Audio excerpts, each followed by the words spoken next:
Good evening, Mr. Nengkoda and esteemed viewers. We present Group 4 of the EPH class comprising Azari, Denny, Celine, and myself, Valencia. Today, we are delighted to present our team's mini-project focusing on the PVT Fluid Analysis. PVT, or Pressure Volume Temperature Fluid Analysis, is a crucial aspect of reservoir management in the oil and gas industry for managing petroleum reservoirs and evaluating reserves. It stimulates fluid flow under various conditions to improve reservoir engineering studies. Reservoir pressure and temperature are the key factors in determining fluid behavior for reservoir engineering calculation. Furthermore, reservoir fluids are categorized into oil and gas reservoirs based on the composition of the hydrocarbon mixture as well as the initial and the surface production pressure and temperature. The primary differentiation lies in the temperature of their fluids.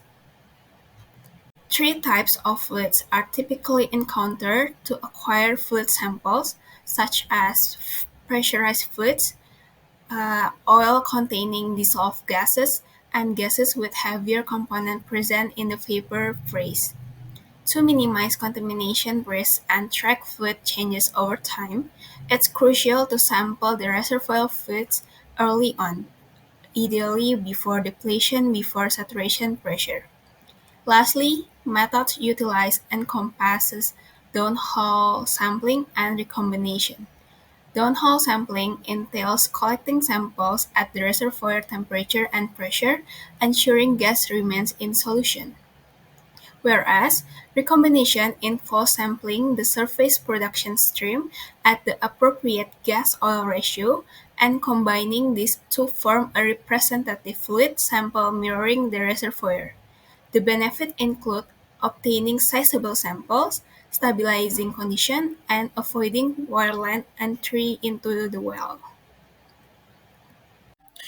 Okay, my name is Denis Surya Pratama, and I will proceed to the next material, which is a PVT analysis, in the routine PVT analysis, we will gain several key properties, which is include of the original reservoir composition, saturation pressure of reservoir temperature, and oil and gas density, and also viscosity, and the gas solubility and reservoir oil, and the liquid content of the reservoir gas, shrinkage volume factor oil and gas from reservoir to surface condition, and also the equilibrium phase of the composition. So to obtain this 8K parameter, we will conduct several methods, which the first one is the composition measurement, in which the composition measurements, due to the reservoir fluid, can be very to the properties significantly depending on the factors such as the type of hydrocarbon and the presence of the impurity, and also the sulfur component that may altering the composition of the reservoir fluid. So we need to evaluate the composition of the reservoir fluid by conduct several methods such as using chromatography techniques, like a gas chromatography or a spectroscopy method that using infrared or mass spectrometry. And yeah, also various iteration methods for determining specific components, in which this measurement provides valuable information about the fluid behavior under different pressure and temperature conditions, in which the purpose is to gain reservoir characterization and the fluid modeling, and also to optimize the production. And the next one is the viscosity measurement, in which the viscosity measurement test typically involve determining the viscosity of the reservoir fluid under various conditions of temperature and pressure that mimic reservoir condition. The viscosity of reservoir fluid can be vary significantly based on the factors such as the composition, temperature, and the pressure of the reservoir. And then there is also several methods to evaluate this viscosity, which using the capillary to viscometer or rotational viscometer, falling ball viscometer, and the vibrating viscometer, and which each method has its advantage and limitation, but the goal is to accurately determine the viscosity of the fluid under specific conditions. And yeah, during the viscosity measurement test, a sample of the reservoir fluid is collected and prepared for testing. The sample is then subject to control condition of temperature and pressure, in which typically ranging from reservoir condition to surface conditions. The viscosity and it will be measured using the selected viscometer, which provide data on the fluid resistant to flow. And yeah, the viscosity of measurement data obtained from tests is essential for reservoir engineer to modeling the condition of the reservoir fluid, and yeah, and also give the strategy to production optimization and also to estimating the pressure drop in the pipeline, and yeah, also to predict well intervention and performance. And as you can see on the screen, that is the laboratory test sampling for oil and gas condensates. And yeah, we move to the next one is the constant composition expansion, in which in CCA experiment a reservoir sample is placed in a cell of a pressure that's greater than or equal to the reservoir pressure, and at reservoir temperature, pressure is successfully reduced by modifying the cell volume. As you can see on the screen, we gradually decrease the pressure, and yeah, the total hydrocarbon volume or VT is known and plot various pressure. The flowing approach is used to obtain the bubble point. As you can see on the screen, that the intersection between the two lines is the bubble point of the fluid. And yeah, also that's we can use the equation that we can see in the screen, that this equation can be used to determine the compressibility of the gas or the fluid, and also to identify the formation volume factor.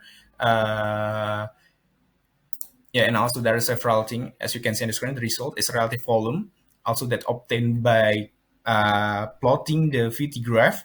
And yeah, the oil compressibility above the bubble point is based on the calculation from the equation that as you can see on the screen.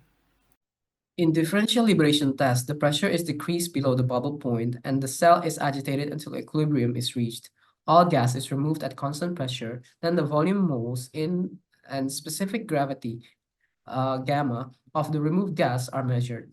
The remaining oil volume through which is also recorded. This procedure is repeated 10 to 15 times at decreasing pressure and finally at atmospheric pressure. Residual oil volume and specific gravity gamma are measured at 60 degrees Fahrenheit. On the other side, CVD experiment is designed to provide volumetric and compositional data for gas condensate and volatile oils to simulate reservoir depletion performance and compositional variation. The test provides a variety of useful and important information that is used for reservoir engineering calculations. The laboratory procedure of the test is shown schematically in the figure below. The test outcomes shows the liquid dropout percentage versus the reservoir pressure. As for the test separator, the main objective of the test is to obtain values to convert the DL results from residual oil to stock tank oil basis. A sample of reservoir fluid is initially set at reservoir temperature and bubble point pressure is then brought to the conditions of the first separator stage. The gas volume and gravity are measured. This is repeated until a last step to bring the sample to standard conditions. Using the equations below, we can calculate the formation oil factor and solution gas-oil ratio. In the reservoir, there are types of fluids including water, oil, and gas. Their properties change under different conditions. Understanding fluid behavior is crucial for optimizing production and managing reservoirs effectively. The concept of bubble and dew point represents the appearance of gas bubbles and the disappearance of liquid. It can be seen in this hydrocarbon phase diagram, the bubble point line and the dew point line. Different fluids have distinct phase envelopes, and their behavior varies based on composition and temperatures. The fluid density, viscosity, and compressibility also affect fluid flow and reservoir dynamics. Gas expands as pressure decreases, while oil's behavior is more complex, transitioning between liquid and gas phases. Here is diagram for a dry gas. Here we can mark the reservoir and surface conditions with blue square, and a line can be drawn indicating the problem production path. Note that fluid never enters the liquid state during production. For a condensate, we see that two phases will form in the reservoir as we drop the pressure and that a small percentage of liquid will be recovered in the separator. For oil, we may start with only liquid, but a gas phase will form in the reservoir as the pressure is reduced. Then we will see that as production flows to the surface, more gas will come out of solution and be separated in the separator.